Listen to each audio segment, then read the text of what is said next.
নামাজহীন জীবন যাপন করা যাবে না।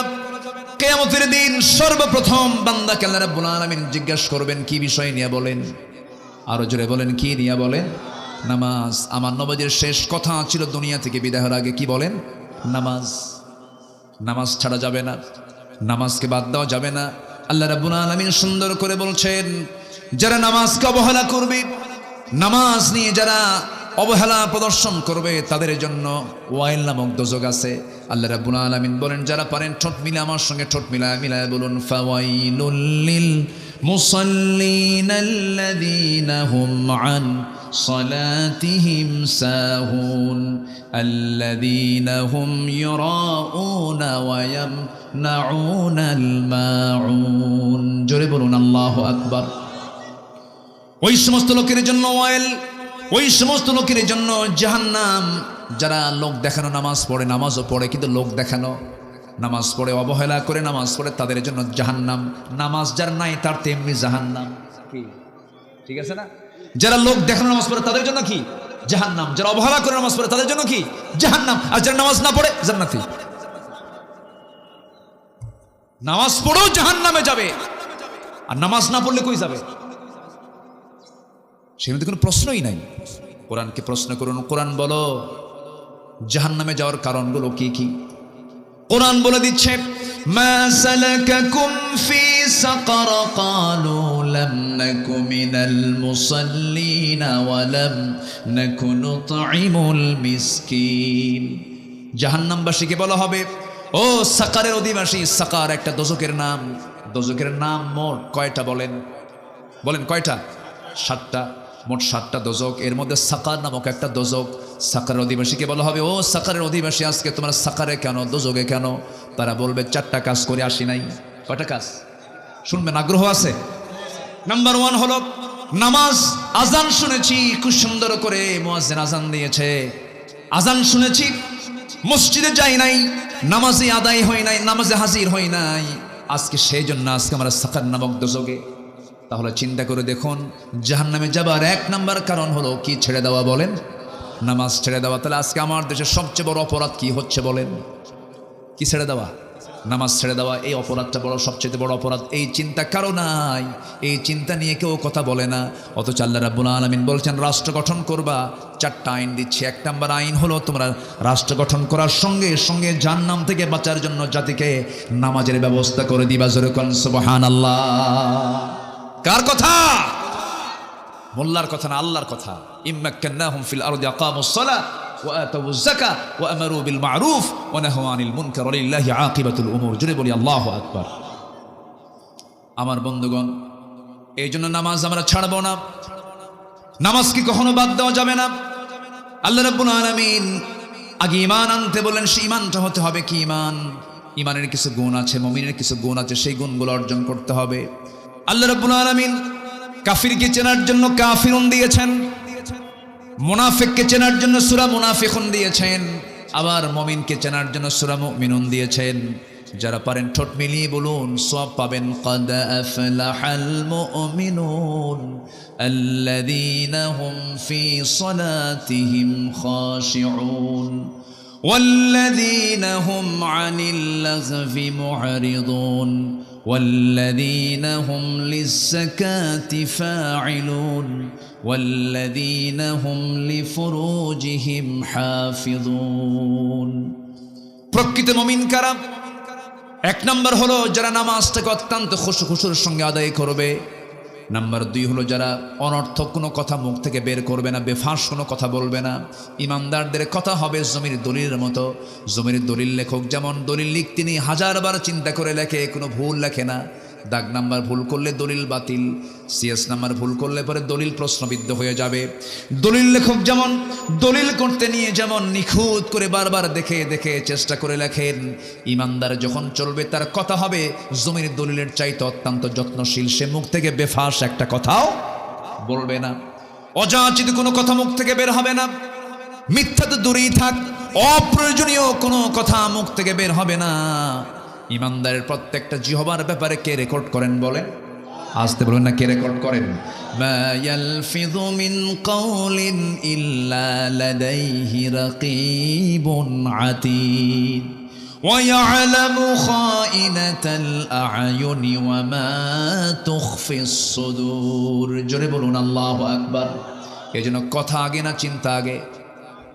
ভালো করে বলেন, কথা আগে না চিন্তা আগে? চিন্তা আগে।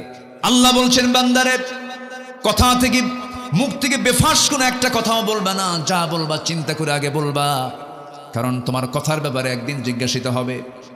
আল্লাহ রাব্বুল আলামিন সুন্দর করে বলেন, লাইসাল বিররা আন তুওয়াল্লু ফুজুহাকুম কিবালাল মাশরিকি ওয়াল মাগরিবি ওয়ালাকিন্নাল বিররা মান আমানা বিল্লাহি ওয়াল ইয়াউমিল আখিরি والملائكة والكتاب والنبيين وآتى المال على حبه ذوي القربى واليتامى والمساكين وابن السبيل والسائلين وفي الرقاب وأقام الصلاة وآتى الزكاة والموفون بعهدهم إذا عاهدوا والصابرين في البأساء والضراء وحين البأس أولئك الذين صدقوا وأولئك هم المتقون جنبنا الله أكبر الله رب العالمين বলেন ঠুক মেরে তুমি তোমার চেহারা কিবলামুখী করলে পূর্ব অথবা পশ্চিম দিক, কয়েকটা সেজদা মারলে আর ভাবতেছ আমি ইমানদার হয়ে গেছি। না না, শুধু চেহারা ঘুরালে ইমানদার হওয়া যায় না, পুণ্য হাসিল করা হয় না। প্রকৃত ইমানদার হওয়ার জন্য, প্রকৃত পুণ্য লাভ করার জন্য তোমার এক নম্বর কাজ হলো তোমাকে ঈমান আনতে হবে। ভালো করে কি আনতে হবে? ঈমান আনতে হবে আগে। কার প্রতি ঈমান আনতে হবে আল্লাহ নিজে আবার ব্যাখ্যা দিচ্ছেন, নিজেই এক্সপ্লেন করছেন, তাফসীর করছেন। ولكن البر من آمن بالله واليوم الآخر والملائكة والكتاب والنبيين কয়টা বলেন, কয়টা? শুধু একজনকে মানলাম, আল্লাহকে মানলাম, রাসূলকে মানলাম না হলো না, রাসূলকে মানলাম, কিতাবকে মানলাম না হলো না, আবার কিতাবকে মানলাম শুধু নামাজে মানলাম, সমাজে মানলাম না, তাও হলো না। ঠিক কি না?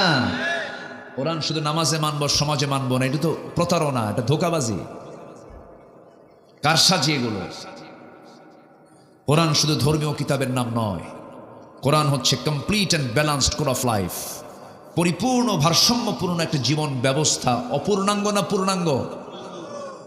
সব আছে এর মধ্যে। আপনি কি চান? এর মধ্যে ওষুধও আছে। সুবহানাল্লাহ বলবেন না? এমন ওষুধের তথ্য আছে যা পৃথিবীর কোন ওষুধ কোম্পানিতে নাই। এটা কিয়ামত পর্যন্ত কোন ওষুধ কোম্পানি ওষুধ বানাতেও পারবে না। বলবো? একটু বলি শোনেন, পৃথিবীর কিয়ামত পর্যন্ত কোন মানুষ এই ওষুধ বানাতে পারবে না যা খুলনাতে উৎপন্ন হয়, সুন্দরবনে হয়। বলেন কি হয়? বলেন কি হয়? মধু। এই মধু পৃথিবীর কোনো ফার্মাসিউটিক্যাল কোম্পানি বানাতে পারবে? আসতে বলবেন না পারবে? ক্ষমতা আছে কারো? কোনোদিন হবে না। কোরআন দেখেন কি তথ্য দেয়। আপনি শুধু যে ভাববেন যে কোরআন শুধু নামাজের কথা বলে, দেখেন কি তথ্য দিচ্ছে। 1973 সালে কার্ল ভন ফ্রিচ নামে একজন বিজ্ঞানী মৌমাছির উপরে সে গবেষণা চালায়। তিনি গবেষণা চালিয়ে গোটা পৃথিবীতে চাঞ্চল্য সৃষ্টি করেন এবং তিনি একটা বইও লেখেন। সে বইয়ের নাম হচ্ছে দ্য ড্যান্সিং বিজ। হ্যাঁ, তো উনি কিছু তথ্য দেন। যে তথ্য তিনি দিয়েছেন, যে তথ্যের ভিত্তিতে তিনি নোবেল পুরস্কার পাইছেন, সেই তথ্য 1500 বছর আগে কোরআন দিয়ে দিয়েছে। যেরকম সুবহানাল্লাহ। তাহলে বলেন উনি কি তথ্য দিয়েছেন না তথ্য পাচার করেছেন? তথ্য নিয়েছেন, এখান থেকে তথ্য নিয়েছেন, কোরআন থেকে নিয়েছেন। যেরকম তিনি সর্বপ্রথম ফটোগ্রাফির মাধ্যমে প্রমাণ করে দেখিয়েছেন মূলত ফিমেল ওয়ার্কার মধু সংগ্রহ করে। ফিমেল ওয়ার্কার বি যেগুলো, স্ত্রী মৌমাছি যেগুলো, সেগুলোই মধু সংগ্রহ করে। এটা তিনি নির্ণয় করলেন। অথচ 1500 বছর আগে আল্লাহ রাব্বুল আলামিন ফিমেল ওয়ার্কার বি যে মধু সংগ্রহ করে তা কোরআনে বলে দিয়েছে। এখানে আলেম ওলামা আছেন, দেখেন আমি স্ত্রী মৌমাছির কথা আল্লাহ পাক কেমন করে বলেছেন। আল্লাহ রাব্বুল আলামিন বলেন, ওয়াআওহা রাব্বুকা ইলান নাহলি আন ইত্তাখিযি মিনাল জিবালি বুয়ুতান ওয়া মিনাশ শাজারি ওয়া মিম্মা ইয়ারিশুন। জোরে বলুন আল্লাহু আকবার। আল্লাহ মৌমাছিকে, আল্লাহ স্ত্রী মৌমাছিকে ইঙ্গিত করলেন, ওহী দিলেন, তাকে জানান দিলেন, আনিত্তাখিদি মিনাল জিবালি বুয়ুত। আনিত্তাখিদি মুযাক্কার নয়, মুয়ান্নাসের সিগা, স্ত্রীলিঙ্গ এটা, মুয়ান্নাস না। আল্লাহ রাব্বুল আলামিন স্ত্রী মৌমাছিকে জানান দিলেন, তোমরা কি করো, বাসা বানাও পাহাড়ের পাদদেশে, গাছের ডালে ডালে। এই যে স্ত্রী মৌমাছিকে মৌচাক বানাতে বললেন, এই তথ্য ১৫০০ বছর আগে দিয়েছেন তিনি কে? আল্লাহ দিয়ে দিয়েছেন। কোরআন মানব রচিত নয়। আবার ওই বিজ্ঞানী প্রমাণ করতে গিয়েছেন, তিনি বলছেন, যখন কোনো কর্মী মৌমাছি নতুন ফুলের বাগান অথবা উদ্যান খুঁজে পায়, তখন স্বর্ণ মৌমাছিদের সঠিক পথের দিক নির্দেশনা দেয়। কার্ল ভন ফ্রিজ এই নাচের নামটা দিয়েছেন ওয়াগাল ড্যান্স, যা পৃথিবী জুড়ে সাড়া ফেলে। অথচ এই তথ্য কোরআনের কাছে অনেক পুরাতন। কোরআন আগে জানিয়ে দিচ্ছে, সুম্মা কুলি মিন কুল্লিস সামারাতি ফাসলুকি সুবুলা রাব্বিকি যুলুলা। জোরে বলুন আল্লাহু আকবার। আল্লাহু আকবার বলেন। কোরআন কত আগে তথ্যগুলো দিয়ে দিচ্ছে। এরপরে আমরা যে মধুগুলো খাই, যে মধু পান করি, এই মধুটা বর্তমান সময়ে এসে বিজ্ঞানের নিখুঁতভাবে গবেষণা করে বের করেছেন, এই আসলে মধু বের হয় মৌমাছির পেট থেকে। মৌমাছির পেট থেকে বের হয়। এই আশ্চর্য তথ্যটি মহান রব্বুল আলামিন এই তথ্যটাও ১৫০০ বছর আগে দিয়েছেন। ইয়াখরুজু মিন বুতুনিহা, আছে না, ইয়াখরুজু মিন বুতুনিহা শারাবুম মুখতালিফুন আলওয়ানুহু ফীহি শিফাউল লিন্নাসি ইন্না ফী যালিকা লাআয়াতান লিকাওমিন ইয়াতাফাক্কারুন। জোরে বলুন আল্লাহু আকবার। আল্লাহ বলেন, তার পেট থেকে এমন পানীয় বের হয় যা রং ভিন্ন ভিন্ন যাতে রয়েছে মানুষের জন্য সমস্ত রোগের নিরাময়। নিঃসন্দেহে এতে নিদর্শন রয়েছে সেই কওমের জন্য যারা চিন্তা ফিকির করে। জোরে বলি সুবহানাল্লাহ। সম্মানিত ভাইয়েরা, সম্মানিত বন্ধুগণ, সুন্দরবন কাছে তো টের পান না। এই সুন্দরবনের যে মধু আর আমার আপনার ঘরের পাশে যে মধু, দিন রাত তফাৎ, কিন্তু ওটা ফ্রেশ বেশি, ওটা আরো বেশি কার্যকরী। আচ্ছা, এখানে 1 কেজি মধুর দাম কত? মাত্র 800-1200 কোনো মধু হয়? আচ্ছা ঠিক আছে, 2000ই ধরেন, 1 কেজি মধু ধরেন 2000। কিন্তু 1 পাউন্ড মধু বানাতে, গবেষণায় এসেছে, 1 পাউন্ড মধু বানাতে 550 মৌমাছিকে প্রায় 20 লাখ ফুলে ভ্রমণ করতে হয়। সুবহানাল্লাহ বলবেন না? এদের যদি দিন লেবার অনুযায়ী যদি না হতো তাহলে কি করতেন? কি কথা কি বুঝতেছেন আপনারা? পাখা তো নাই আমাদের, ওর তো পাখা আছে। আল্লাহু আকবার। 550 মৌমাছিকে প্রায় 20 লাখ ফুলে ভ্রমণ করতে হয়। সেখানে একটা কর্মী মৌমাছিকে 80,000 কিলোমিটার পথ অতিক্রম করতে হয়। 80,000 কিলোমিটার। অন্য একটা গবেষণার তথ্যে এসেছে প্রায় 14,50,000 কিলোমিটার পথ অতিক্রম করলে পরেই 1 পাউন্ড মধু বের হতে পারে, যা গোটা পৃথিবীকে 3 বার প্রদক্ষিণ করা যাবে। গোটা পৃথিবী 3 বার ঘোরা যাবে। এই পরিমাণ ভ্রমণ করতে হয় মৌমাছিকে, 550 মৌমাছিকে 1 পাউন্ড মধু তৈরি করার জন্য। এখন বলেন মধুর দাম কত? 1200, 12,000, 12 লাখ দাম দিতে পারবেন আপনি? আল্লাহু আকবার। আর সেই মধুর ভিতরে যারা ভেজাল দেয় তাদের 10 বার ফাঁসি হওয়া দরকার, একবার না। আগের যুগের দাদারা হসপিটাল চেনে নাই। আগের যুগের দাদিরা চশমার জন্য দোকানে যায় নাই। যা খেয়েছেন ভেজাল মানুষও ছিল না, ভেজাল খাদ্যও ছিল না। আর মানুষও ভেজাল, খাদ্যও ভেজাল। কোরআন তো শেফা, কোরআন পড়লে, কোরআন মানলে অসুখ হবে না। বলি আলহামদুলিল্লাহ, জোরে বলি আলহামদুলিল্লাহ। আবার দেখেন, এই মৌচাকের মধু যেন নষ্ট না হয়। এই মৌচাকের ভিতরে স্বাভাবিক তাপমাত্রা হচ্ছে 35 ডিগ্রি সেলসিয়াস। 35 degree Celsius. ধরেন এখন আমাদের এখানে তাপমাত্রা আছে, আজকে একটু গরম বেশি, 25-26 হবে। 25-26 ডিগ্রি সেলসিয়াস যদি তাপমাত্রা হয়, মৌচাকের ভিতরে নরমালি তাপমাত্রা থাকতে হবে মধুগুলোকে ঠিক রাখার জন্য 35 ডিগ্রি সেলসিয়াস। যদি কখনো তাপমাত্রা এর কম 30 ডিগ্রিতে নেমে আসে, তখন মৌমাছিগুলো সবাই একত্রিত হয়ে তাদের ডানাগুলো ঝাঁপিয়ে ছাপায়া বারবার নড়ায়া তাপমাত্রা বাড়ায় ফেলে। জোরে বলি সুবহানাল্লাহ। আচ্ছা, আবার যদি তাপমাত্রা বেশি হয়ে যায়, তখন ওদের পাখাটা উল্টা করে আবার ঝাপড়ায়, উল্টা করে, যেন তাপমাত্রাটা যেন বাহির থেকে কিছু বাতাস ঢুকে যেন তাপমাত্রা 35-এ চলে আসে। কেউ তো সুবহানাল্লাহ বললেন না। সব তথ্য কোথায় আছে বলেন তো? বলেন কোন কোথায় আছে? কোথায় আছে? এই তো প্রাণী গেল, আকাশ নিয়ে আল্লাহ রাব্বুল আলামিন কথা বলেছেন। আমি কাতার থেকে বছর 2 আগে আসতেছিলাম, দোহা থেকে আমি ঢাকা আসতেছি। তো কাতার এয়ারওয়েজে আমি উঠে বিমানে উঠি, এরকম মনে হয়নি কখনো। দিনের বেলা, দুপুর বেলা 11টার দিকে বিমান আমার, তখন আকাশে আমি নিচের দিকে মেঘমালার দিকে তাকালাম, যতদূর চোখ যায় শুধু মেঘের বিশাল স্তর। তো ভাবলাম যে বিশাল এই যে মেঘমালার কি ওজন আছে নাকি? আমি জানতাম না। ওরে, এটা আবার কি? এটা কি ক্রিকেট খেলতেছে নাকি?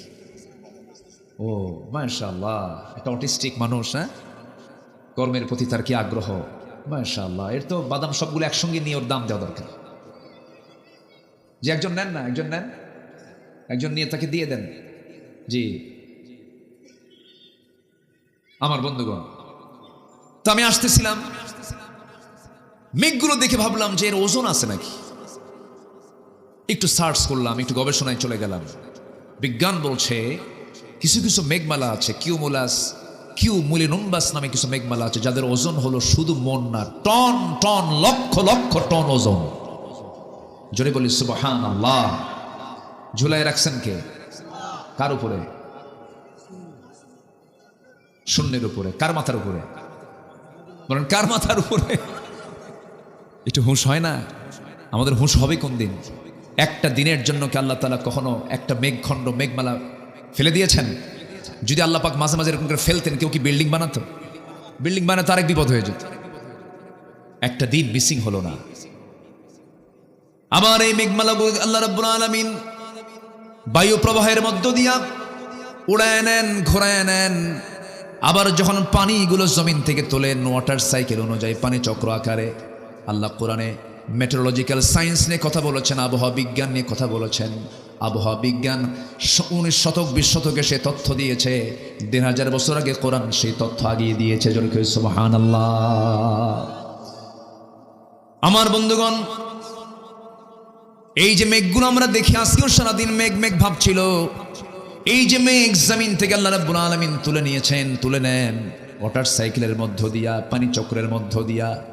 আমার আপনার বাড়ির সামনের ময়লা পানিগুলোকে ফিল্টারিং করে, সমুদ্রের লবণ পানিকে ফিল্টারিং করে লবণগুলো রেখে দিয়া মিঠা পানি আকাশে উঠায় নেন।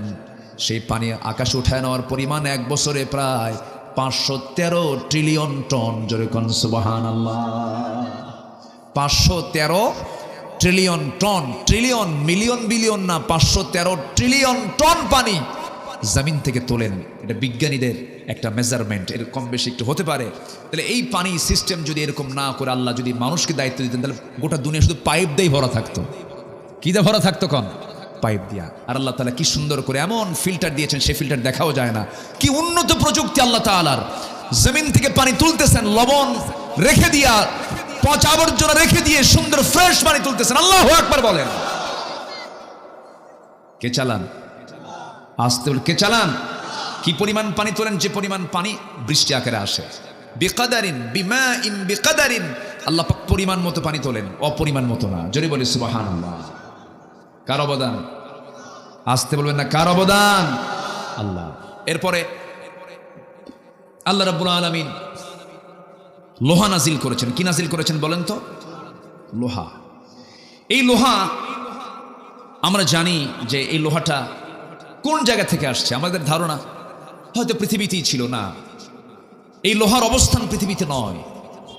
এই লোহা একচুল পরিমাণ লোহা পৃথিবীর কেউ বানাতে পারে নাই। লোহাটা সম্পূর্ণ কার? আসতে বলবেন না কার? লোহা নামে একটা সূরা আছে, তার নাম কি বলেন? হাদিদ। মৌমাছি নামে একটা সূরা আছে, তার নাম কি? নাহাল। তাহলে মৌমাছি বললাম, এখন হাদিদে আসেন লোহা। এটা সূরার নামকরণ করা হয়েছে মানে কি বহু তথ্য এর মধ্যে আছে। পৃথিবীতে যেটাই করতে যাবেন আগে কি দরকার? কি দরকার বলেন? লোহা দরকার কিনা বলেন? এই মেটাল ছাড়া কিছু হবে? হবে না। এই লোহা, আধুনিক বিজ্ঞান বলতেছে লোহার সৃষ্টি পৃথিবীতে নয়। লোহা এসেছে বহির জগৎ থেকে, অর্থাৎ আকাশ থেকে। কারণ পৃথিবীর পরিবেশ লোহা উৎপাদনের জন্য অনুপযোগী। কেননা সূর্যের তাপমাত্রা লোহা উৎপাদনের জন্য যথেষ্ট নয়। সূর্যের কেন্দ্রের তাপমাত্রা 15 মিলিয়ন ডিগ্রি সেলসিয়াস। সূর্যের কেন্দ্রের তাপমাত্রা, সূর্যের যে সেন্টার, সেই কেন্দ্রের তাপমাত্রা হচ্ছে 15 মিলিয়ন ডিগ্রি সেলসিয়াস। সূর্য কেউ তো আল্লাহু আকবার বললেন না। মানুষের কি ক্ষমতা আছে সূর্যের কাছে যাওয়ার? ক্ষমতা আছে? আচ্ছা।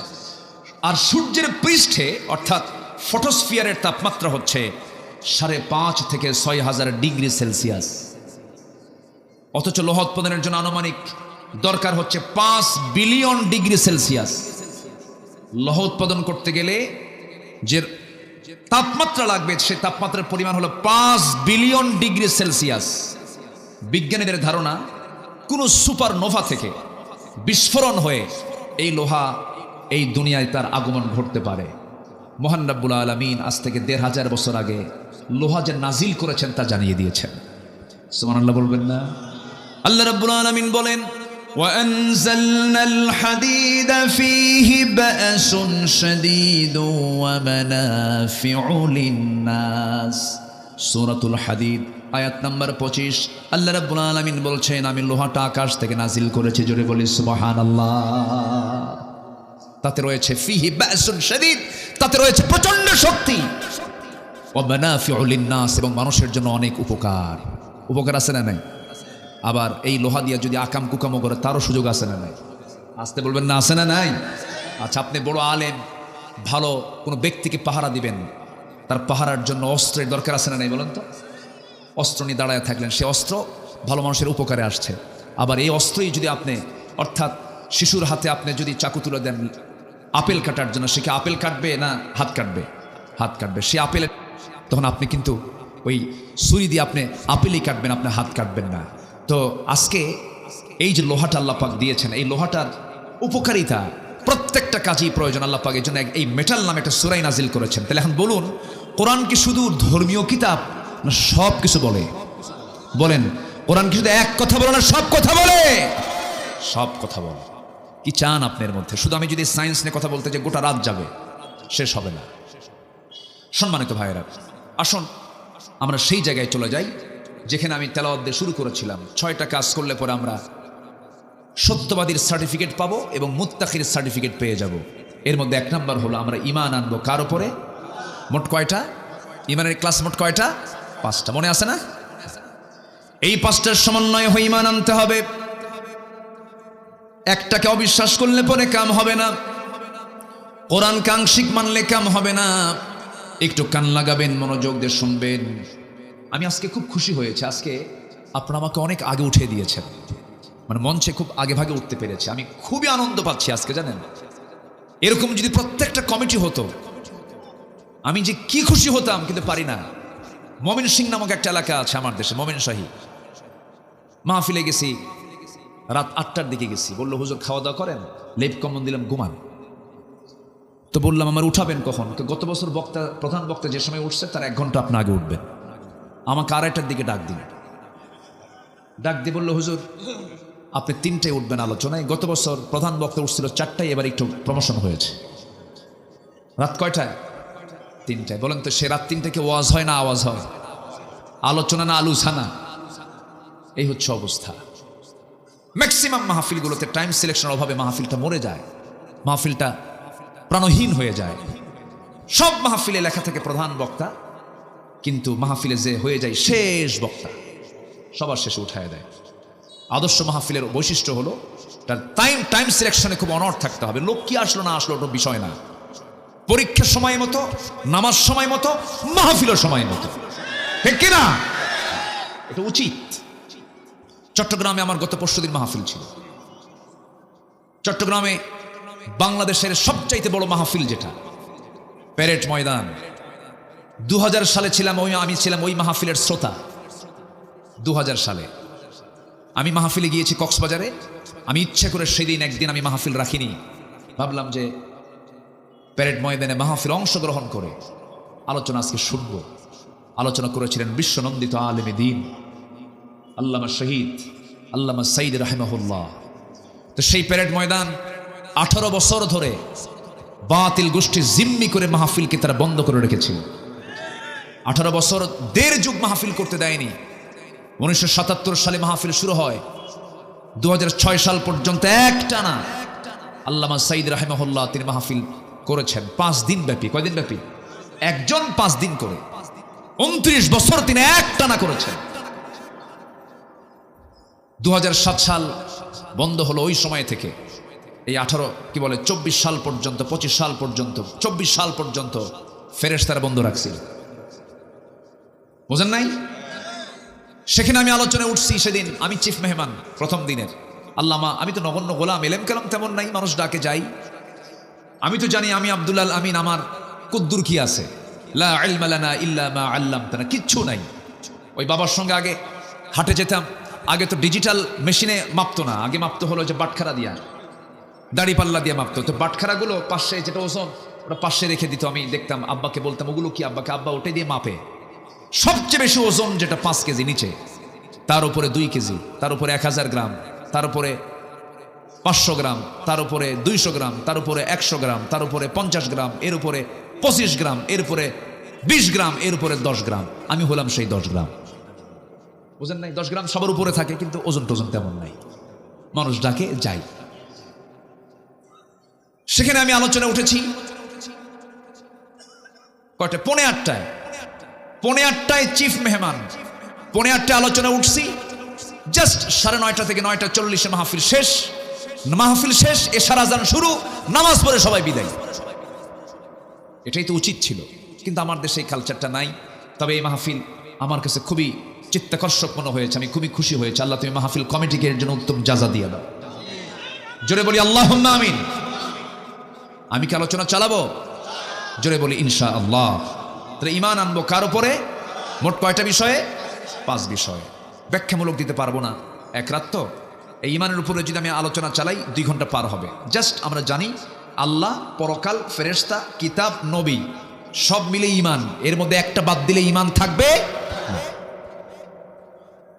আমার বন্ধুগণ, ঈমান তো আমরা ঠিকই আনলাম, কিন্তু ঈমানের ফলাফল হলো আমার দেশের মানুষ মাত্র 5% নামাজ পড়ে। 95% মুসলমানের নামাজের কোনো খবর নাই। এর জন্য কিছু দরবারও দায়ী আছে। আমার দেশে বহু দরবার আছে, যে দরবারের মুরিদ হলে নামাজ লাগে না। আছে, কিন্তু আছে না নাই? পানির তলে মোমবাতি, বাও বাতাসে নেভে না, বাবার নামে হালকা দিলে ওযু গোসল লাগে না। আছে?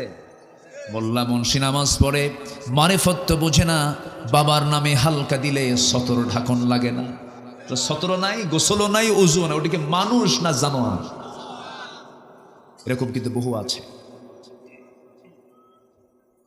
খান জাহান আলী রহমতুল্লাহের কবরে বাগেরহাট যাচ্ছিলাম, সেই পিরোজপুর যাচ্ছিলাম, মোরেলগঞ্জ সামনে পেলাম।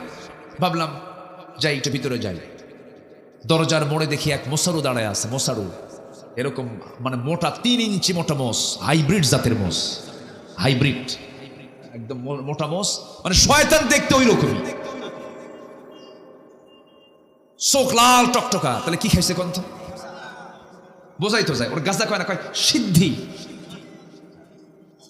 আবার কেউ কেউ এটা নাকি বেহেশত থেকে আসছে, বেহেশতের গাছগুলো। এটা কত বড় শয়তান এগুলো। তা আমি ওই জুতাটা হাতে নিয়ে ভিতরে ঢুকতেছি, জুতা নিয়ে ঢুকতেছি হাতে নিয়ে। কারণ জুতা তো আমার দেশে চুরি হয় না নাকি? আসতে কয়, যদি চুরি হয় কি না বলেন? মসজিদে আমি আগে না জুতা আগে? বলেন। জুতা আগে না রাখলে তো নামাজই হবে না আপনার, বিশাল টেনশন। জুতা পিছনে রাখলেই টেনশন। আপনি তসবি পড়তে নিয়ে ভাববেন জুতা আছে তো, সামনে রাখলে আর মোটামুটি জুতার দিকে একবার নজর দিবেন, সেজদার দিকে একবার নজর দিবেন। এই হলো মসজিদের সিকিউরিটি। পৃথিবীতে একটা মাত্র দেশে জুতা চুরি হয়, তার নাম কোন দেশ বলেন? বাংলাদেশ। মানে পায়ের তলার জিনিসও থাকে না। আমরা কোথায় আছি? তো আমি জুতা হাতে নিয়ে আসতেছি, বলতেছে যে আপনি জুতা নিয়ে ঢুকতেছেন কেন? আপনি জানেন এটা পাক দরবার শরীফ। বললাম যে জুতা যে রাখবো, জুতা যদি চুরি হয়ে যায়, কি চুরি হয়ে যাওয়ার চিন্তা করে আপনি দরবার নষ্ট করবেন আপনি? আমি বললাম তো আমি তো রসুলের দরবারেও গেছি, আমি নবীজির মাকবারা জিয়ারা করেছি, জুতা হাতে নিয়ে করেছি বেটা। আমার দিকে চোখ বড় করে তাকায় আছে। সম্মানিত ভাইয়েরা, আমার দেশে অধিকাংশ মাজারগুলোতে শয়তান বসে থাকে। শয়তান সময় এসেছে এখন 1.5 হাত লাঠি দিয়ে পিটায়া হাত পা ভেঙ্গে গুঁড়ো করে দেওয়া দরকার বেদবদের। নামাজ নাই তো এদের, নামাজও পড়ে না, সেজদা দেয় মাজারে গিয়ে। এই মস্তক কার জন্য? আসতে বলবেন, এই মস্তকটা কার জন্য? এই মস্তক শুধুমাত্র একজনকে দেওয়া যাবে। তিনি কে? তিনি কে? কাউকে দেওয়া যাবে তাকে ছাড়া? দিলে কি জান্নাত না জাহান্নাম? মাথা নিচু করা জায়েজ? এই মাথা নিচু মানে রুকু। রুকু করবো কাকে? ওয়ারকাউ মা'আর রাকিঈন। রুকু কারোর সামনে করা যাবে না, রুকুও করা যাবে না, সেজদাও করা যাবে, রুকুও করা যাবে না, সেজদাও করা যাবে না। আমার নবীজির তায়েফের ময়দানের একটা কথা মনে হলো আমার। তায়েফে আমার নবীজি দাওয়াত দিতে গেছেন। মক্কায় দাওয়াত গ্যাস বন্ধ। আবু জেহেল নিবন্ধন বাতিল করছে, দলও ব্যান্ড করছে, রসুলকে গৃহবন্দীও করছে। কোথায় যাবেন? আমার নবীজি বুক ভর আশা নিয়ে ভাবলেন, বনু সাদে তো আমি তায়েফ দিয়ে গেছি, আমার দুধমা ঘরে আমি গিয়েছি বহুবার, তায়েফের কথা তার মনে হয়ে গেছে। খুব সুন্দর এলাকা, আপনারা যারা গেছেন, প্রচুর ফল হয়। তায়েফের ফল গোটা পৃথিবী সাপ্লাই হয়, এটা নবীর দোয়ার ফসল। আমার নবীজি তায়েফের ময়দানে গিয়া বুক ভরা আশা নিয়ে যখন কালিমার দাওয়াত দিতে গেলেন, আমার নবীজি দাওয়াতের ফলাফল পেয়েছেন ফুল না পাথর? ফুল না পাথর পেয়েছেন? পাথর পেলেন। এমন পাথর মারা হলো রাসূলের সাথে, উচ্ছৃঙ্খল যুবকদের লেলিয়ে দেওয়া হলো। শয়তান মুরব্বীগুলো নিজেরা আগায় না এসে উচ্ছৃঙ্খল যুবকদেরকে লেলিয়ে দিয়েছে। চোকা চোকা পাথর হাতের মধ্যে নিয়ে শত শত যুবক আমার রাসূলকে পাগল মনে করে পাথর মারা শুরু করে দিয়েছে। নবীজির হাতের মধ্যে হাত ঢুকলে পরে তুলার মতো নরম যে হাত ছিল নবীজির কোমল দেহে, পাথরগুলো যখন গিয়ে পড়ল, ফিনকি দিয়ে রক্ত পড়া শুরু হয়ে গেছে। যে নবীজি রাস্তায় হাঁটলে পরে দিনের বেলা সূর্যের কিরণে নবীজি যেন না ঘেমে যান, আল্লাহ পাক সূর্যের নিচে মেঘখণ্ড সবসময়ের জন্য রেখে দিতেন। সেই নবীজির দেহে পাথর মারতে মারতে রক্তাক্ত হয়ে পড়লেন রাসূল, জমিনে লুটিয়ে পড়লেন। নবীর পাশে কেউ নাই, সেন্সলেস হয়ে গেলেন। মালাকুল জিবাল এসে, পাথরের ফেরেশতা এসে বলতেছে, ইয়া রাসূলুল্লাহ, এই যে দুই দিকের পাহাড় দেখা যায়, চাপা দিয়া শেষ করে দেব, আপনি শুধু অর্ডার করুন। রাসূল বললেন, না না, লা বাল আরজু, না, বরং আমি আশা করি যে লোকগুলো আজকে আমাকে রক্তাক্ত করে জমিনে ফেলে দিয়েছে, আমার মনে হয় এদের সন্তানরা সব কালেমাওয়ালা হয়ে যাবে। জোরে বলি সুবহানাল্লাহ। আমি মাফ করে দিলাম। নবীজি সেই জায়গা থেকে বের হলেন। 3 দিন 4 দিন তিনি খান নাই, পেটে কোনো খাবার যায় নাই, পানিও যায় নাই। আমার নবীজি দৌড় মারা শুরু করলেন যেন তারা আবার না অ্যাটাক করতে পারে। সামনের দিকে যেতে যেতে সিরাত ইবনে হিশাম গ্রন্থে এসেছে, সামনে একটা আঙ্গুর বাগান পেলেন, আঙ্গুর বাগানের ভিতরে ঢুকে পড়লেন। আমার নবীজি মাথা চক্কর মেরে আর পারলেন না, রক্ত শূন্যতায় ভুগছেন, দেহ থেকে রক্ত ঝরেছে। আমার নবীজি যখন তিনি জমিনে লুটিয়ে পড়লেন, চিত হয়ে পড়ে গেলেন, ওই আঙ্গুর বাগানের একজন কেয়ারটেকার দূর থেকে লক্ষ্য করেছে কে যেন আসলো, ভিতরে পড়ে গেছে।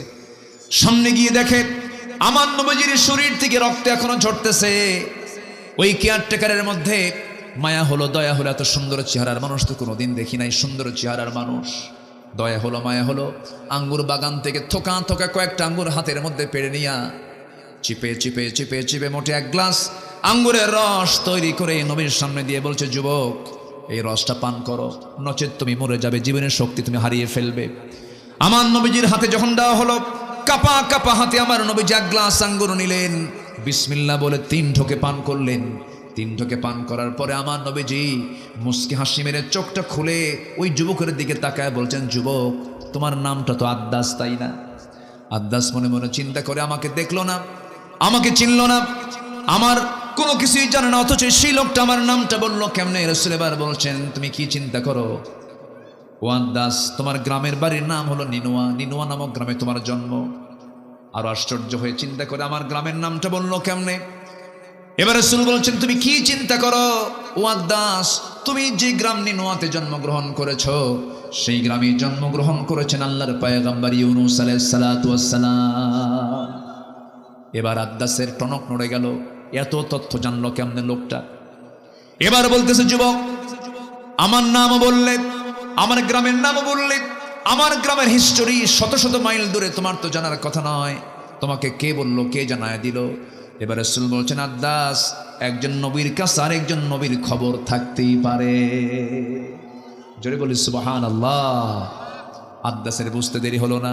আদ্দাস এবার রাসূলকে লক্ষ্য করে বলছেন, ওরে মুহাম্মদ, তুমি মনে হয় আল্লাহ আব্দুল্লাহর পুত্র মুহাম্মদ, যার কথা শুনেছি মক্কায় তার জন্ম, তুমি কি সেই ব্যক্তি নাকি? আমি সেই ব্যক্তি। সঙ্গে সঙ্গে লাফ মেরে গিয়ে নবীর 2 পায়ে 2টা হাত রেখে সেজদা দিয়ে রাসূলকে ধন্য করবে খ্রিস্টানি কায়দায়। রাসূল চান্স দিলেন না, সঙ্গে সঙ্গে সরে গিয়ে আদ্দাসের 2টা হাত শক্ত করে ধরে বুকের সঙ্গে বুক লাগায় দিলেন। সুবহানাল্লাহ বলবেন না? বিশ্বনবী সেজদা নিয়েছেন, আর এই বদমাইশরা সেজদা নেয়, হাত পা ভেঙে গুঁড়া করে দেওয়া দরকার। আমার নবীজি বললেন, আদ্দাস ওঠো, বুকের সঙ্গে বুক লাগায় দিলেন আর বললেন, তুমিও বান্দা আমিও বান্দা, আল্লাহু আকবার, তুমিও বান্দা আমিও বান্দা, আমার কাছে ওহী আসে আর তোমার কাছে ওহী আসে না। ইন্নামা আনা বাশারুম মিসলুকুম ইউহা ইলাইয়া আন্নামা ইলাহুকুম ইলাহু ওয়াহিদ। আমার কাছে ওহী আসে, তোমার কাছে ওহী আসে না। যখন রাসূল তাকে বুকের সঙ্গে জড়িয়ে ধরলেন, আদ্দাস বলছে, আপনি আল্লাহর নবী, বিন্দু পরিমাণ কোনো সন্দেহ নাই। জোরে বলি সুবহানাল্লাহ। আমার ভাইরা, এই জন্য ঈমান এনেছি আমরা, কোনো শিরকির কাছে যাওয়া যাবে না, বেদাতের কাছে যাওয়া যাবে না, কোনো কুফরি হানতের পরিবেশে যাওয়া যাবে না। ঈমানকে ফ্রেশ রাখতে হবে, নামাজ ঈমানদার হতে হবে। আমার দেশে নামাজ ঈমানদার বেশি না বেনামাজ ঈমানদার বেশি? বেনামাজি ঈমানদার, কিন্তু ঠিক আছে, বেনামাজি ঈমানদার না। কেমনে কি বলবো বলেন? বলাই তো মুশকিল। বেনামাজি ঈমানদার নাকি? জটিল ব্যাপার না? হুজুর, নামাজ নাই তো কি হয়েছে, আমার কি ঈমান নাই? আছে কিনা? আছে কিনা? ওদের সাফা আরো শক্ত না দুর্বল? ওদের সাফা কিন্তু আরো শক্ত। নামাজ না পড়ুক কিন্তু ঈমান আছে। না না, নামাজ যার মধ্যে নাই সে ব্যক্তি প্রকৃত ঈমানদার হতে পারে না। কারণ রাসূল বলেছেন, আল ফারকু বাইনাল মুমিন ওয়াল কাফির তারকুস সালাহ। হাদিসটা বড় ভয়ঙ্কর। একজন কাফির এবং একজন মুমিনের মধ্যে পার্থক্য সৃষ্টি করে দেয় হলো নামাজ। নামাজহীন জীবন যাপন করা যাবে না। কিয়ামতের দিন সর্বপ্রথম বান্দাকে আল্লাহ রাব্বুল আলামিন জিজ্ঞাসা করবেন, কি বিষয় নিয়ে? বলেন, আরো জোরে বলেন, কি নিয়ে? বলেন, নামাজ। আমার নবীর শেষ কথা ছিল দুনিয়া থেকে বিদায় হওয়ার আগে, কি বলেন? নামাজ। নামাজ ছাড়া যাবে না, নামাজকে বাদ দেওয়া যাবে না। আল্লাহ রাব্বুল আলামিন সুন্দর করে বলছেন, যারা নামাজকে অবহেলা করবে, নামাজ নিয়ে যারা অবহেলা প্রদর্শন করবে, তাদের জন্য ওয়াইল নামক দোজখ আছে। আল্লাহ রাব্বুল আলামিন বলেন, যারা পারেন ঠোঁট মিলে আমার সঙ্গে ঠোঁট মিলায় বলুন, ফাওয়াইলুল লিল মুসাল্লিনাল্লাযীনা হুম আন সালাতিহিম সাহুন আল্লাযীনা হুম ইউরাউনা ওয়া ইয়ামনাউনাল মাউন। জোরে বলুন আল্লাহু আকবার। ওই সমস্ত লোকের জন্য ওয়াইল, ওই সমস্ত লোকের জন্য জাহান্নাম, যারা লোক দেখানো নামাজ পড়ে, নামাজও পড়ে কিন্তু লোক দেখানো নামাজ পড়ে, অবহেলা করে নামাজ পড়ে, তাদের জন্য জাহান্নাম। নামাজ যার নাই তার তেমনি জাহান্নাম। কি ঠিক আছে না? যারা লোক দেখানো নামাজ পড়ে তাদের জন্য কি? জাহান্নাম। যারা অবহেলা করে নামাজ পড়ে তাদের জন্য কি? জাহান্নাম। আর যারা নামাজ না পড়ে জান্নাতি। নামাজ পড়েও জাহান্নামে যাবে, আর নামাজ না পড়লে কই যাবে? সেখানে তো কোনো প্রশ্নই নাই। কোরআনকে প্রশ্ন করুন, কোরআন বলো জাহান্নামে যাওয়ার কারণগুলো কি কি।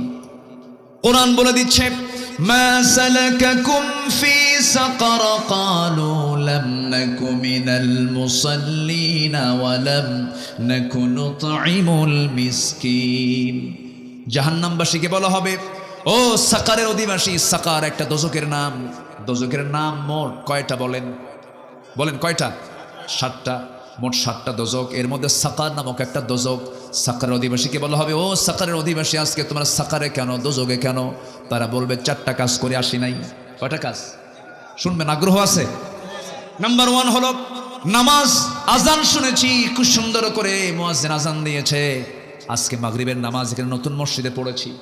যেখানে মসজিদ হয়েছে না একটা, মাগরিবের নামাজ, এটা প্রথম নামাজ হয়েছে না? প্রথম মাগরিবের নামাজ আজকে হয়েছে, বলি আলহামদুলিল্লাহ।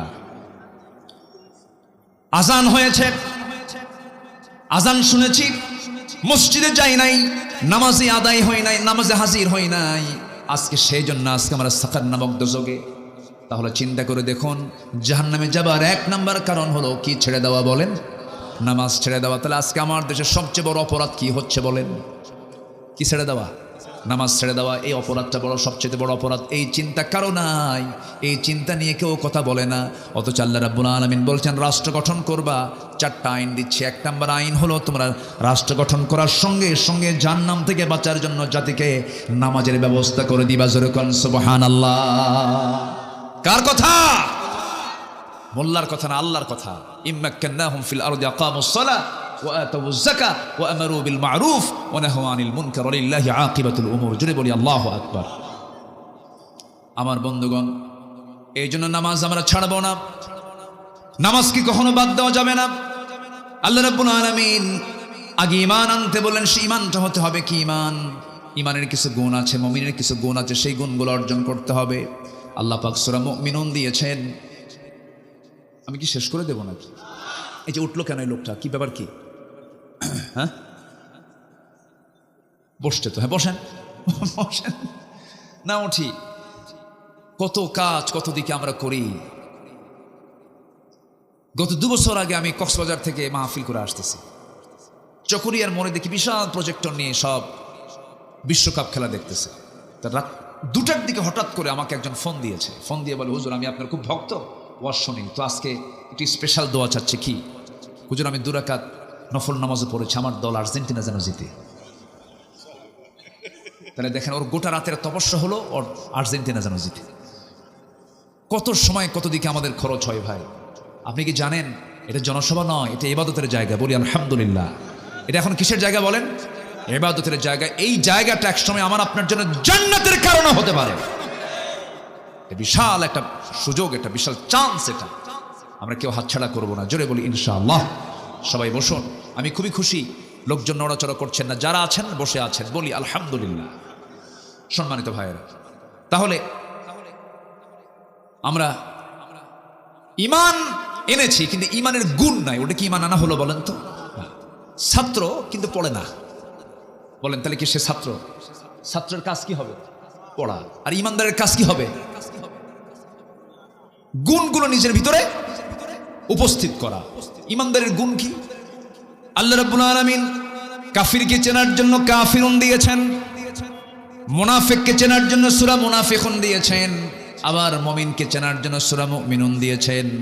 যারা পারেন ঠোঁট মিলিয়ে বলুন, সওয়াব পাবেন। ক্বাদ আফলাহাল মুমিনুন আল্লাযীনা হুম ফি সালাতিহিম খাশিউন والذين هم عن اللغو معرضون والذين هم للزكاة فاعلون والذين هم لفروجهم حافظون। প্রকৃত মুমিন কারা? 1 নম্বর হলো যারা নামাজটাকে অত্যন্ত খুশুর সঙ্গে আদায় করবে। নাম্বার 2 হলো যারা অনর্থক কোনো কথা মুখ থেকে বের করবে না, বেফাঁস কোনো কথা বলবে না। ইমানদারদের কথা হবে জমির দলিলের মতো। জমির দলিল লেখক যেমন দলিল লিখতে নিয়ে 1000বার চিন্তা করে লেখে, কোনো ভুল লেখে না। দাগ নাম্বার ভুল করলে দলিল বাতিল, সিএস নাম্বার ভুল করলে পরে দলিল প্রশ্নবিদ্ধ হয়ে যাবে। দলিল লেখক যেমন দলিল করতে নিয়ে যেমন নিখুঁত করে বারবার দেখে দেখে চেষ্টা করে লেখেন, ইমানদার যখন চলবে তার কথা হবে জমির দলিলের চাইতে অত্যন্ত যত্নশীল। সে মুখ থেকে বেফাস একটা কথাও বলবে না, অযাচিত কোনো কথা মুখ থেকে বের হবে না। মিথ্যা তো দূরেই থাক, অপ্রয়োজনীয় কোনো কথা মুখ থেকে বের হবে না। ইমানদারের প্রত্যেকটা জিহবার ব্যাপারে কে রেকর্ড করেন বলেন? আসতে বলেন না, কে রেকর্ড করেন? মা ইয়ালফিযু মিন কাওলিন ইল্লা লাদাইহি রাকীবুন আতীদ ওয়া ইয়ালামু খাইনাতাল আ'য়ুনি ওয়া মা তুখফিস সুদূর। জোরে বলুন আল্লাহু আকবার। এজন্য কথা আগে না চিন্তা আগে? ভালো করে বলেন, কথা আগে না চিন্তা আগে? চিন্তা আগে। এই জন্য আমার চরিত্র সুন্দর করার জন্য আবার একটা মাস স্পেশাল দিয়েছেন, তার নাম হলো রমজান মাস। জিহ্বা ঠিক কর, ঠিক কর, জিহ্বা ঠিক করো, খাবার ঠিক করো, খাবার কন্ট্রোল করো, পরিমিত খাও, নিয়ন্ত্রিত জীবনে চলে আসো। ইবাদতের জন্য একটা সাইকেল করে দিয়েছেন রমজান মাস। তাহাজ্জুদটা পড়ো, নামাজের প্র্যাকটিস করো, শেষ রাত্রে ওঠো, খাবার খাও, কোরআন তেলাওয়াত করো, সুন্দর করে একটা মাস ট্রেনিং নিয়ে বাকি 11 মাস চালায় নাও। আল্লাহ চান প্রত্যেক বান্দা জান্নাতে যাক, কিন্তু বান্দা জাহান্নামে যাবে আল্লাহর দোষে না বান্দার দোষে? কার দোষে? বান্দার দোষে। বান্দা নিজেই জাহান্নামে চলে যাবে। আল্লাহ বলছেন বান্দারে কথা থেকে, মুখ থেকে বেফাস কোনো একটা কথাও বলবা না, যা বলবা চিন্তা করে আগে বলবা, কারণ তোমার কথার ব্যাপারে একদিন জিজ্ঞাসিত হবে। আমার বন্ধুগণ, মুখ থেকে কথা যখন বের হতে হয় সেই সময় চিন্তা করে কথা বের করতে হয়। কিন্তু যারা অহংকারী হয় তাদের মুখ থেকে বেফাস কথাই বের হয়। যারা বদমাইশ শ্রেণীর হয় তাদের চরিত্র ফুটে ওঠে কিসের মধ্যে বলেন? কথার ভিতরে। দেখেন না ছাত্রগুলো কি সুন্দর করে, আমাদের সন্তানরা বলতেছে কোটার কয়দিন থাকে, আমরা মেধা খাটায় আমরা চাকরি পাই না, এই বৈষম্য দূর করা হোক। জবাবে একটা দায়িত্বের জায়গায় বসে কি পরিমাণ প্রাউড হলে পরে বেফাস কথা মুখ থেকে বের হতে পারে। বলতেছে রাজাকারের নাতিপুতিরা চাকরি পাবে, কয় নাই? বলেন এই পতনের পিছনে এই কথা কি ছোটখাটো কোনো বিষয়? বলেন ছোটখাটো কোনো বিষয়? কথা কি জিনিস দেখেন, একটা কথা, একটা অহংকার পতন ত্বরান্বিত করেছে, ঠিক কিনা? আল্লাহ বলছে ইমানদার হবা আগে জিব্বার লাগাম ধরো। ওয়াল্লাযীনা হুম আনিল লাগযি মুরিদুন। বাজে কোনো কথা মুখ থেকে বলবা না। 16 বছর টেলিভিশন খুললি এক প্রতিবন্ধী নেতা দেখতাম, ওই নোয়াখালী বাড়ি, প্রতিবন্ধী এক নেতা দেখতাম, খালি মাইক পেলেই বলতো খেলা হবে। কি এরকম বলতো না? বদমাইশ। যশোরী ছিল তো, যশোরী ছিল, কোন দিক দিয়ে কে পার করে দিছে আল্লাহ জানে। আমরা পালাই না। 16 বছর আমাদেরকে রাজাকার বলে গালি দিয়েছিল ওরা। আমরা একটাও পাকিস্তান যাই নাই। হিন্দুস্তানের রাজাকাররা সব হিন্দুস্তানে গিয়ে বসে আছে। কি আমরা কেউ পালাইছি? আমরা চোর না, আমরা চুরি করে নিয়ে যে পালাবো। আমরা বুক দেব, পিঠ দেব না। দেশে আছি, দেশেই থাকবো। বাড়িওয়ালা একজন, চোর 10 জন। হুঙ্কার কারটা বেশি শক্তিশালী? বাড়িওয়ালা। চোর 10 জন হয়ে লাভ নাই। বাড়িওয়ালা একটা শুধু ধর মারবে দৌড়, কারণ ও যে চোর। ও কি চোর? আমরা বাড়িওয়ালা থাকবো, আমরা চোর হব না। জোরে বলি ইনশাআল্লাহ, আর জোরে বলি ইনশাআল্লাহ। এই জন্য জিহ্বাকে নিয়ন্ত্রণ করার দরকার আছে না নাই? আচ্ছা, নামাজ ঠিক করবো, জিহ্বা ঠিক করবো। ওয়াল্লাযীনা হুম লিয-যাকাতি ফাঈলুন।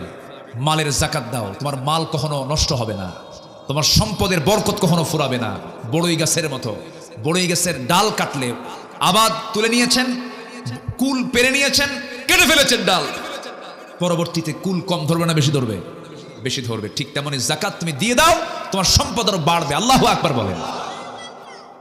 তা না দিয়া হলমার্ক খাইছে, শেয়ার বাজার খাইছে, কি খায় নাই? খায় নাই। একদম সাগর চুরি করেছে, পার হতে পারে নাই। ভাঙ্গা হেলিকপ্টার নিয়ে বসেছিল যে দরবেশ আসবে, দরবেশ আসতে পারে নাই। দরবেশ আবার নৌকায় চড়ছে গুল করে। কোস্টগার্ড ধরে ফেলে বলতেছে আইনমন্ত্রীকে, দুজন গেছে একসাথে। আইনমন্ত্রীকে দেখে বলতেছে, স্যার সিনসি চলেন, থানায় চলেন। আইনমন্ত্রী কয়, আমি কি একা আসছি নাকি, আমি তো জামাতের সাথে আসছি। কে? কই যে বসে আছে, কে মাথার চুল কালো, লুঙ্গি পরা দেখি, গেঞ্জি পরা, লোকটা কে? দাড়িও নাই। কে লোকটাকে? ভালো করে দেখো, ভান ধরছে দরবেশ। ওরা আলেমদেরকে উলঙ্গ করতে চেয়েছিল, আল্লাহ ওদেরকে ন্যাংটা করে ছেড়েছেন। ইতিহাস, একটা জীবন্ত ইতিহাস, আমাদের শিক্ষা নেওয়ার দরকার আছে না নাই? এখনো কিন্তু চাঁদাবাজি কিছু চলে। শিক্ষা নিন। এক দৌড়ে দিল্লি গেছে, এক দৌড়ে কোথায় গেছে? দিল্লি। পেট হজম হবে না, হারাম খেয়ে হজম হবে না। আমরা যদি কিছু করতেই চাই, আমরা আখিরাতের জন্য করব। জোরে বলি ইনশাআল্লাহ, আর জোরে বলি ইনশাআল্লাহ। আল্লাহ কবুল করুন। যারা লজ্জাস্থানের যারা হেফাজত করবে, আপনি কোনো মহিলার দিকে চেয়ে আছেন, আপনার স্ত্রীর দিকে কেউ চেয়ে থাকুক লোলুপ দৃষ্টিতে, আপনি কি পছন্দ করবেন? পছন্দ করবেন না। যদি মানুষ হন তাহলে পছন্দ করবেন। আর কিছু অমানুষ আছে, বউ নাচায়া বেড়ায়, এরকম কিছু অমানুষ আছে না নাই? ও তো মানুষ নয়, হাইওয়ান, ও কুকুর। বউ সুন্দরী বউ, পর পুরুষকে না দেখলে ওর ভালোই লাগে না। হোন্ডা নিয়ে ঘোরে, হোন্ডা নিয়ে ঘোরে, একদম সে শিরোমণি। শিরোমণি আছে নাকি? তাহলে আসে তো না, আছে মানে ভুল ভুল কই নেই তো না। আচ্ছা, ফুলতলা শিরোমণির বাইপাস একদম রূপসা নদী থেকে, রূপসার ব্রিজ থেকে শুরু করে এক টান মারে R15। কি R15 উঠায়? এখন তো হোন্ডার সাউন্ড নাই। যত দামি হোন্ডা, সে হোন্ডার সাউন্ডগুলো কম এখন, মানে সাউন্ড কম। আগের হোন্ডা কোম্পানি ভটভট ভটভট আওয়াজ হতো হেলিকপ্টারের মতো, এখন তো আওয়াজ নাই। বউ সুন্দরী নিয়ে হুন্ডায় তুলবে, মানুষ দেখবে না, হুন্ডার তো আওয়াজ নাই। মেকারকে বলে তাড়াতাড়ি পাইপ সারা, স্যালেঞ্জার আউট কর, আওয়াজ বের কর, বউ আমার দেখাতে হবে। হুন্ডাই তোলে, অর্ধলগ্ন বউটাকে হুন্ডার পেছনে তোলে। এখনকার হুন্ডার সাইজে তো নাই, সমান না তো। প্যাসেঞ্জার এবং ড্রাইভিং সিট একদম 3 তলা আন্ডারগ্রাউন্ড। কি ঠিক আছে না? পিছনের সিটে একদম 3 তলায় তুলে থাকে বউরে, আর ও থাকে একদম মাটির তলে। মানে পর্দায় থাকা দরকার যার, ও নাই, ও গেছে মাটিতে, দুই দিকে পা দিয়া বসে। এক টান দিল, জাতি হতবাক হয়ে গেল যে কি গেল। সন্ধ্যার আগ দিয়ে রূপসার তীরে হলদেটে রঙিন সূর্যের নিচে iPhone 16 Pro Max ফোন দিয়ে, যেন ছবিতে কোনো কিছু কালিমা না থাকে, একদম ফ্রেশ একখান ছবি, অর্ধলগ্ন ছবি তুলে, লাল লিপস্টিকওয়ালা ছবি তুলে ফেসবুকে আপলোড দিয়ে বলে, প্রিয় বন্ধুরা আসুন আমার বউটাকে সবাই জামাতের সাথে দেখি। যেরকম নাউজুবিল্লাহ, এরকম কিছু লম্পট মার্কা কিছু পুরুষ আছে না নাই? আল্লাহ বলছেন, আল্লাযীনা হুম লিফুরুজিহিম হাফিজুন, যারা লজ্জাস্থানকে হেফাজত করবে, আমি আল্লাহ তাকে নিজের হাতে জান্নাতুল ফিরদাউসের চাবি তুলে দেব। কার কথা? কার কথা? আল্লাহর কথা। তাহলে নামাজটা রেগুলার, বাজে কথা বাদ, যাকাত ঠিক মতো না, এরপরে লজ্জাস্থানকে হেফাজত করা। নাম্বার 5 হলো ওয়াল্লাযীনা হুম লিআমানাতিহিম ওয়া আহদিহিম রাউন, আমানত ঠিক রাখা, ওয়াদা ঠিক রাখা। রাষ্ট্র ক্ষমতা একটা আমানত, রাষ্ট্র ক্ষমতা একটা কি? আমানত। ঠিক ছিল নাকি? ঠিক ছিল? হ্যাঁ। এরপরে নাম্বার 6 হলো ওয়াদা ঠিক রাখা। ওয়াদা একটা গুরুত্বপূর্ণ বিষয়। নির্বাচনের আগে বলেছিল একজন নেত্রী, আমার দেশে একজন নেত্রী নির্বাচনের আগে বলেছিলেন, আগামী নির্বাচনে ক্ষমতা আসলে পরে মদিনার সনদে দেশ চালাবো। কি বড় একটা ডাহা মিথ্যা কথা কয়, একটা অনিসলামী দলের নেত্রী কয়, ইসলামী দল না কিন্তু, সে বলতেছে মদিনার সনদে দেশ চালাবো। শয়তানরা বিশ্বাস করে না এই কথাগুলো। মদিনার সনদে দেশ চালায় নাই, মোদির সনদে দেশ চালাইছে। তাহলে নয় কেন না বাদ, এগুলোই করেছে ওরা। ওয়াদা ঠিক নাই, আমানত ঠিক নাই, এগুলো ইমানদার হতে পারে না। শেষে নামাজ দিয়ে আবার শেষ করছেন, আল্লাযীনা হুম আলা সালাওয়াতিহিম ইউহাফিজুন, যারা নামাজের ব্যাপারে যত্নশীল হবে, উলাইকা হুমুল ওয়ারিসুন, ওরাই হচ্ছে ওয়ারিস। যেরকম বাবার সন্তান ওয়ারিস, আল্লাহ বলছেন উলাইকা হুমুল ওয়ারিসুন, ওরাই হচ্ছে ওয়ারিস। আল্লাযীনা ইয়ারিসুনাল ফিরদাউসা হুম ফিহা খালিদুন, যার ওয়ারিস হবে, যাকে আমি আল্লাহ তাআলা জান্নাতুল ফিরদাউসের ওয়ারিস বানায় দেব। কত বড় অফার এটা! আসুন সেই গুণগুলো আমরা অর্জন করে আল্লাহ সেই তৌফিক সবাইকে দান করুন। জোরে বলি আল্লাহুম্মা আমিন।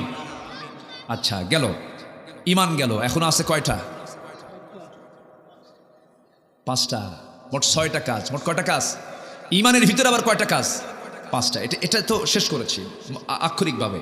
নাম্বার 2 হচ্ছে 6টা কাজের নাম্বার 2 হচ্ছে প্রিয় জিনিস, প্রিয় মাল, প্রিয় সম্পদ খরচ করা কার পথে? আল্লাহর পথে। 7 দিন ধরে পকেটে ছেঁড়া 2 টাকা ঘোরে, ফকিরও নেয় না, বিড়ির দোকানদারও নেয় না। 7 দিন ওই টাকা পকেটে আসে। কি করা যায়? শুক্রবারে জুমার নামাজ পড়তে যায়, সামনে একটা বাক্স আসে, ওর তো চোখ নাই, ওর চোখ আছে, ও কথা কয় না। এখন সামনের ওই বাক্স যখন আসে তখন ডানে তাকায় বামে তাকায়, তো দেখলো নাকি আস্তে করে পকেট থেকে সেনা 2 টাকা ঢুকাই দিয়া কয়, আল্লাহ সব দেওয়ার দরকার নেই, থোয়ার জায়গা পেলাম না, দিয়ে গেলাম। এটা কি প্রিয় জিনিস দান করে? আল্লাহ বলছেন তোমার প্রিয় জিনিস খরচ করো। কোথায় কোথায়? যাবিল কুরবা, নিকট আত্মীয়র জন্য খরচ করো, ওয়াল ইয়াতামা, এতিমদের জন্য খরচ করো। কিন্তু বাপ মানুষগুলো আজকে এতিমকেও দেয় না, নিকট আত্মীয়কে না দিয়া চলে যায় হলো মাজার শরীফ। কি ঠিক কিনা? অন্য জায়গায় চলে গেল। নিকট আত্মীয়কে আপনি দিবেন আগে, এতিমকে দিবেন, মিসকিনকে দিবেন, পথিককে দিবেন, সাইলকে দিবেন, অফির রেকাব। আপনি সমস্ত খাতগুলো আল্লাহ পাক দেখে দিয়েছেন, খরচ কিন্তু এই জায়গায় করতে হবে। নিজের বোনের সংবাদ রাখে না, ধর্ম বোন বানায়। নিজের ভাইয়ের সংবাদ রাখে না, ধর্ম ভাই বানায়। নিজের মার খবর রাখে না, ধর্ম মা বানায়। আছে না? এই আছে না নাই বলেন তো? আছে না নাই? ধর্ম মা বলতে কোনো কিছু আছে নাকি? ধর্মের বোন বলতে কিছু আছে নাকি? না, এগুলো ভুয়া। এগুলো কি ভুয়া? এগুলো কোনো ভিত্তি নাই, এগুলো হারাম। এগুলো মানবেন না কখনো। নিজের বোনের খবর নেয় না কেন? নিজের বোন বাপ মরে গেছে, সম্পদের জন্য এসে মাঝে মাঝে ভাইকে বলে, ভাই বাপ মারা গেল, এক যুগ হলো, ফুলতলার মোড়ে 10 কাঠা জায়গা আছে, তোমরা বিল্ডিং করে আসো, সেখানে কি আমাদের হক নাই? তোমরা 2 ভাই, আমরা 2 বোন, সেখানে 3টা ভাগ হবে, তোমরা 2 ভাই 2 ভাগ নিয়ে নিয়েছো, 5 শতক 5 শতক 10 শতক, আমরা তো সেখানে পাই 3.5 করে, দিয়ে দাও। কিন্তু এই কথা বললো কেন? ভাই রাগ করে ওই বোনের সঙ্গে আর কথা বলে না। এমন ভাই বুঝি অভয়নগরে নাই? আছে কি না? আছে। বোনকে দেয় না, আবার বোনের কাছ থেকে ফুসলায় কেমনে নেবে, বিভিন্ন চান্স খোঁজে। মাঝে মাঝে বোনকে দাওয়াত দিয়া পিঠা খাওয়ায়, মাঝে মাঝে বোনকে দাওয়াত দিয়া কুমিল্লার রসমালাই, টাঙ্গাইলের চমচম, নাটোরের কাঁচাগোল্লা, বগুড়ার দই, যশোরের খই, আর কি আছে যশোরে? খেজুরের গুড়। আচ্ছা, হ্যাঁ, আমার বন্ধুগণ সবগুলো এক জায়গায় জড়ো করে বোনকে খাওয়ায়, পাশে বসায় বলে, বোন আমার, তুমি আমাদের সবার বড় বোন, মা মরে গেছে, বাপ মরে গেছে, তুমি আমাদের মুরব্বী বোন, রাগ করো না, সংসার হয়ে গেছে, তোমার ছেলে মেয়ে হয়ে গেছে, বিয়ে দিছো, আমাদের অংশে তোমার অংশ আছে, তোমার বাবার অংশ আছে, তুমি কিছু পাবে, ঠিক আছে, কিন্তু বোন একটা কথা বলি, কি অংশ নিলে কিন্তু ধ্বংস হয়। দেখেন কত বড় শয়তান ওটা, আছে না নাই? ফতুয়া মারলো, অংশ নিলে ধ্বংস হয়। ইমান আছে? আজ থেকে ইমান আছে? আল্লাহ বলতেছেন লিযযাকিরি মিসলু হাজ্জিল উনসাইন, এবং শেষের দিকে বলছেন তিলকা হুদুদুল্লাহ, এগুলো আমার সীমা, এগুলো লঙ্ঘন করবি না, লঙ্ঘন করবি জাহান্নামে ঢুকাবো আমি। যার যে অংশ ভালো করে পাই টু পাই হিসাব করে দিয়ে দিবি। লুঙ্গি রেখে গেছে 3টা বাপ, লুঙ্গিটা ভাগ করে দিবি। এটা ইনসাফ। এটা কি ইনসাফ? কার কথা? কার কথা? কার কথা? আল্লাহর কথা। কোনো কম বেশি করা যাবে না, কোনো কম বেশি করা যাবে না। বরঞ্চ আল্লাহ পাক আগে মেয়ের অংশ, লিযযাকিরি মিসলু হাজ্জিল, আগে ছেলে না মেয়ে, আগে মেয়ের অংশ আল্লাহ পাক আগে বুঝাই দিয়েছেন, মেয়েকে আগে বুঝাই দেয়। তাহলে সম্পত্তি বন্টন আগে শর্ত হলো ছেলেরা বুঝে পাবে না মেয়েরা বুঝে পাবে? মেয়েরা। এরপরও নারী সমাজ কয় ইসলাম মেয়েকে ঠকাইছে। একটা নারী স্বামীর সম্পদ পায়, তারপরে ছেলের সম্পদ পায়, বাবার সম্পদ পায়, মায়ের সম্পদ পায়, স্বামীর সম্পদ পায়, কতগুলো খাত তার, সবগুলো জড়ো করলে স্বামীর চাইতে বউয়ের সম্পদ বেশি হয়ে যায়। এক সময় হয়ে যায় স্বামীর সম্পদের, পুরুষের সম্পদের ক্ষয় আছে, আর ওদের সম্পদের কোনো ব্যয়, খালি জমে, খালি কি জমে, কোনো ক্ষয় নাই। এরপরে বলতেছে ইসলাম নারীকে ঠকাইছে। ওরা জানি না ইসলাম নারীকে ঠকাই, জানে জিতে, জানি না, না জেনেই বলে। আল্লাহ তুমি মাদেরকে বোঝার তৌফিক দিয়ে দাও, পর্দা করার তৌফিক দিয়ে দাও। পশ্চিমাদের সংস্কৃতি হলো তারা চামড়া দেখাবে, তারা চামড়া দেখা ওরা ওদের দাম হাসিল করে, কিন্তু মুসলমানরা চামড়া দেখাবে না, চামড়া ঢেকে রাখবে। মেয়েরা চামড়া দেখাবে না, চামড়া ঢাকবে। ইউরোপ আমেরিকা চামড়া দেখাবে, আর মুসলমানরা কি চামড়া ঢাকবে। এটাই হচ্ছে মুসলমানদের সৌন্দর্য। আসুন আমরা আমাদের পরিবারকে ইসলাম দিয়ে সাজিয়ে তুলি, ইসলাম দিয়ে সাজাবো। জোরে বলে ইনশাআল্লাহ। না রং দিয়ে সাজাবো? বলেন কি দিয়ে সাজাবো? ইসলাম দিয়ে। ইসলাম ইসলামীদের সাজানোর জিনিস। ইসলাম দিয়ে আমরা আমাদের পরিবারকে সাজাবো। আল্লাহ সেই তৌফিক সবাইকে দান করুন। তাহলে মাল খরচ করব কোথায় কোথায়? আগে ধর্মবোন না নিজের বোন? ধর্ম ভাই না নিজের ভাই? নিজের ভাইয়ের জন্য আগে খরচ করব। মাকে দেব, বাবাকে দেব, বাবাকে মাকে দেব, একদম সলিড নিজের অংশ দেব। আর যদি আপনার একটা ভাই যদি খুব অসহায় হয়ে যায়, গরিব, চলতেই পারছে না, আপনি তাকে না বলে জাকাতের অংশ দিতে পারবেন। এই কথাগুলো বলা দরকার। না বললে অনেকের কাছে অস্পষ্ট থাকে, হাই আমার ভাই জাকাত খাবে। আপনি আপনার নিজের ভাইকে না বলে তাকে জাকাতের অংশ দিতে পারবেন। কিন্তু কখনো ভুল করেও কিন্তু মসজিদেও দেওয়া যাবে না, বাপ মারে দেওয়া যাবে না। কি কথা কি বোঝা গেল? বাপ মা জাকাত খাবে? আসতে কয় বাপ মা জাকাত, বাপ মা আপনারটা খাবে, আপনারটা। আপনি যেটা খান সেখান থেকে খাবে। এটা বাপ মার অধিকার। এটা বাপ মার কি অধিকার? বাপ মাকে দেওয়া সুন্নত না ফরজ? ফরজ। আল্লাহ তুমি সবাইকে বোঝার তৌফিক দাও। নাম্বার 3 ওয়াকামাস সালাহ, যারা নামাজ কায়েম করবে। নাম্বার 4 ওয়াতাজ যাকাত, যারা যাকাত দেবে। নাম্বার 5 যারা ওয়াদা ঠিক রাখবে। ওয়াসসাবিরিনা ফিল বাসা। নাম্বার 6 হচ্ছে সুখে দুঃখে কষ্টে যাতনায় সব জায়গায় ধৈর্য ধরবে। কার উপরে? আল্লাহর উপর।